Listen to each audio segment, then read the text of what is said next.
మీరు ఎలాంటి బిజినెస్ చేస్తున్నా ఏఐ టూల్స్ ద్వారా మీ బిజినెస్ ని డబుల్ చేసుకోవచ్చు. జస్ట్ 49 రూపీస్కే ఏఐ టూల్.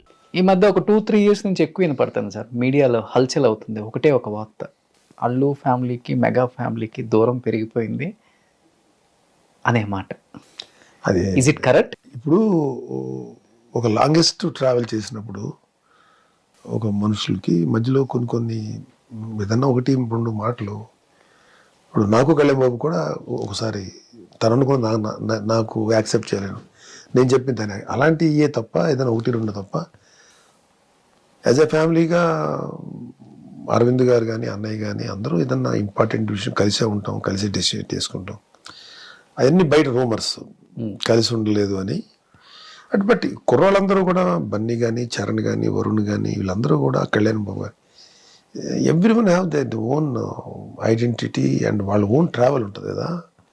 సో అంతే తప్ప డిఫరెన్స్ ఆఫ్ ఒపీనియన్ అంతే. ఏదన్నా 1-2 ఏదన్నా మాట అంటే ఇలా కాదు, నువ్వు చెప్పింది నాకు కరెక్ట్గా లేదు, నేను చెప్పింది కరెక్ట్, అలాంటివి వస్తుంటాయి. వాటిని మనం అంటే దాని పెద్ద ఇష్యూగా తీసుకోవాలి. అలాంటి ఏదైనా 1-2 ఏదన్నా బయటకు వచ్చి దాని మీద ఎక్కువ మీడియాలోనే ఎక్కడన్నా కథనాలు రావాలి తప్ప అదర్వైజ్ యాక్చువల్లీ ఏం లేదు. They are very happy, we are all happy, okay, కలిసే ఉంటాం. మెగా హీరోస్లో అందరూ హీరోస్ అయ్యారు. నాగబాబు గారు అప్పట్లో చాలా కష్టపడ్డారు కానీ ఎందుకనో ఆ అదృష్టం దక్కలేదన్న బాధ నాకు అది కొడుకు రూపంలో తీర్చుకున్నారు. అదే అసలు అది కూడా అనుకోలేదు, లేదు అనుకోలేదు. నాకు ఎందుకు నేను సినిమా యాక్టర్ అవ్వాలి నాకు కోరిక లేదు. ఎందుకంటే మా అన్నయ్య అవుతామే నాకు చాలా గొప్ప ఫీలింగ్. మా అన్నయ్య అవుతుంటే మా అన్నయ్య సినిమాలో బిగినింగ్ చూస్తాను, మా అన్నయ్యకి మా అన్నయ్య ట్రావెల్ నేను బిగినింగ్ చూస్తున్నాను. మా అన్నయ్య ఎప్పుడైతే పాపులారిటీ సంపాదించాడో నాకు అసలు నేను ఒకటి అవ్వాలి, నాకు ఒక లైఫ్ ఉండాలి, నేను ఒకటి ప్రూవ్ చేయాలనేది నాకు ఇప్పుడు అడిచిపోయింది. మా అన్నయ్య సక్సెస్ అయిపోతే అది నాకే ఫీల్ అయిపోయేవాడిని. ఓకే, మా అన్నయ్య హిట్లు ఇస్తే అది నా హిట్ కిందే. అలా ఇలా కళ్యాణ్ బాబు క్లిక్ అయ్యాడు. మధ్యలో ఏదో యాక్టింగ్ చేశాను కానీ పెద్ద ఫోకస్డ్గా చేయలేదు, పెద్ద ఇంట్రెస్టింగ్ కూడా చేయలేదు. ఏదో సరదాగా చేయమన్నారు చేశాను, నన్ను ఏదో ప్రొడ్యూసర్గా చేయమన్నారు, కొన్ని పిక్చర్లు చేశాను. బట్ యాక్టింగ్ వచ్చేటికి మా అన్నయ్య యాక్టింగ్ అంటే నేనే హీరో అని అనుకునేవాడిని. మా అన్నయ్య చేస్తున్నా నాకే హీరో ఇది, అలా మా తమ్ముడు చేస్తుంటే మా కళ్యాణ్ బాబు. సో వాళ్ళిద్దరూ చేస్తున్న ప్రాసెస్లో నాకు ఒక ఇండిపెండెంట్గా నేను కూడా అవ్వాలనే కోరిక కానీ థాట్ కానీ నాకు లేదు. వాళ్ళిద్దరిని చూసుకొని నాకే కదా ఇది, నేనే కదా అనే ఇదిలో నాకు వచ్చినట్టే ఫీల్ అయింది తప్ప అది తర్వాత ఆఫ్టర్ 50 years తర్వాత అవును కదా నేను ఎప్పుడు ఆలోచించలేదండి నా గురించి. ఇది నిర్మాతగా కొన్ని పిక్చర్లు చేశాను, ఆర్టిస్ట్గా చేయగలుగుతున్నాను కదా, చేద్దాంలే, నాకు నేను ఎందుకు ఆలోచించలేకపోయాను అనుకుని 50 ఏళ్ళ తర్వాత వస్తే ఏం ఉపయోగం, టైం హాస్ గాన్. సో అందుకని ఇంక దాని తర్వాత పెద్ద ఆలోచన పెట్టుకోలే. అలా మా చరణ్ బాబు హీరో అయ్యాడు, బన్నీ హీరో అయ్యాడు, ఇక వరుణ్, వీళ్ళందరూ ఐ ఎంజాయ్డ్ దట్. వాళ్ళ సక్సెస్నే నా సక్సెస్గా నేను సంతోషపడతాను. సార్ ఇప్పుడంటే ప్రొడ్యూసర్స్ క్యాల్కులేటెడ్గా ఉన్నారు సార్. మీ టైంలో ప్రొడ్యూసర్స్ అంటే 2 విధాలుగా ఉంటారు, either క్యాల్కులేటెడ్ లేకపోతే ఫ్యాషన్, మక్కువ, ప్రేమ, మొత్తం ఇంకా నమ్మితే సినిమాని మొత్తం పెళ్ళాం పుస్తల తాళ్ళు కూడా తీసుకుపోయి పెట్టిన ప్రొడ్యూసర్స్ చాలామంది ఉన్నారు ఆ రోజుల్లో, మహానుభావులు అందరూ కూడా. అందుకే అలాంటి సినిమాలు చూడగలిగాం మనం థియేటర్లలో. మీరు ఎక్కువ ఫ్యాషన్తో తీసారా సినిమాని యాజ్ ఎ ప్రొడ్యూసర్గా, లేకపోతే కోరిక మంచి సినిమా చేద్దామని ప్రాపర్టీస్ కొందాం కోట్లు అది కూడా లేదు. యాక్చువల్గా చెప్పాలంటే రోషన్, ఒక ఐఎమ్ నాట్ ఏ ప్రొడ్యూసర్, నాలో ప్రొడ్యూసర్ లేడు, యాక్టర్ లేడు. అదేంటి సార్ అంత మాట వేశారు? ఇది నాలో నిర్మాత ఉంటే నేను అరవింద్ గారి లాగాను లేకపోతే సురేష్ బాబు లాగాను అలా ఉండేవాడిని. మనలో అది ఉండాలి, అది లేదు నాలో. కానీ ఏదో చేసి ఎంటర్ అయిపోయావు, ఏదో రోడ్డు సడన్ గా ఏదో కట్టారు, మెడకు ఒక కాడి కట్టారు, అట్లా వెళ్ళిపోయాను తప్ప అందుకని లేకపోతే.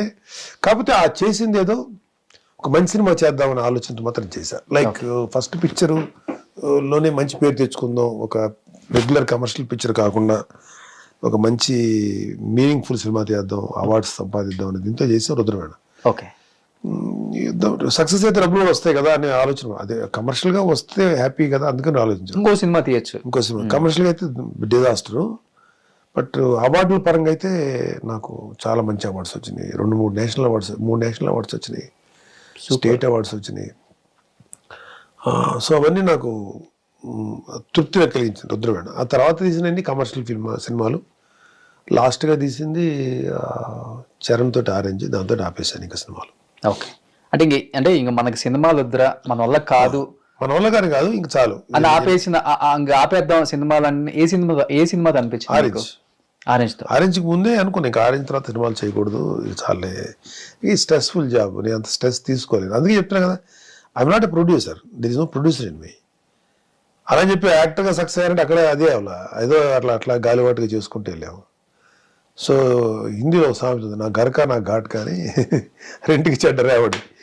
లక్కీగా ఏంటంటే కొద్దిగా ఏదో జబర్దస్త్ లాంటి షోస్ చేయటము, లేకపోతే కొన్ని టీవీ సీరియల్స్లోనూ చేయటం వల్ల కాస్త ఏదో మరీ ఈ ముగ్గురు బ్రదర్స్లో ఈ ఒక్కడేరా ఏం కాకుండా అయిపోయి అనుకోకుండా ఏదో పర్లేదు, ఏదో ఒక కొమ్మ దూరం పట్టుకొని తుఫాన్ నిలబడ్డాడు, వాళ్ళ ఊపు ముందు నిలబడ్డాడు, కొద్దిగా దూరంగా ఎక్కడ ఉన్నాడు అనిపించింది. అందుకే సార్ మెగా ఫ్యామిలీ అంటే బయట ఫ్యాన్స్ కి అంత పిచ్చి. చాలా ప్రాక్టికల్ గా ఉన్నట్లుగా మాట్లాడతారు, భుజాలు తడుముకోరు.